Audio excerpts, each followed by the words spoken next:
Welcome to this lesson on resonance. In this lesson, we are going to be looking at some key terms to do with resonance and some examples. So let's start with definitions. The natural frequency is the frequency of free oscillations of an oscillating system. So what that means is if you've got a swing and you pull it back and let it go, it's the frequency that it'll naturally oscillate at. A forced oscillation is when a system is subjected to an external periodic force. That would be, for example, me pushing the swing every swing. And resonance is when the vibration of the amplitude of the vibration is at its largest because the periodic force is at the same frequency as the natural frequency of the system. Okay, so if we take an example of the type of question we might have, a fixed mass is attached between two stretched strings. The top end of the upper spring is fixed and the bottom end of the lower spring is attached to a mechanical oscillator. How do the oscillations vary as the frequency of oscillation changes? When we increase the frequency of the applied oscillation from 0 towards the natural frequency of the system, what we'll see is that the amplitude of the oscillation increases. As a result, there will also be a change in the phase difference. The phase difference starts out at 0 and will become pi over 2. When the applied frequency is exactly equal to the natural frequency, we get resonance.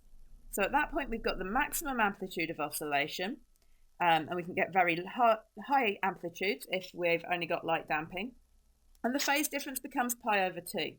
If we think about that, what's going on with a pi over 2 phase difference is like if we'll go back to the person on a swing analogy.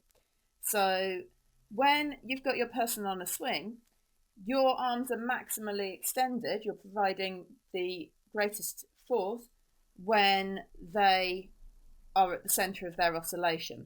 Your arms are in your equilibrium position when they are back at their maximum displacement. Then as you go beyond the natural frequency, the amplitude of oscillation starts to reduce again. The phase difference continues to increase until eventually your displacement is going to be pi radians out of phase with the periodic force, which is not going to create a very good driving force for your oscillator. And here we can see that on a graph. So on the x-axis, we've got the frequency going from 0 through the natural frequency, which is f0, up to, I will call it a very high frequency. Then we've got the amplitude on the y-axis, and you can see that the amplitude increases as you go towards the natural frequency and then decreases beyond it.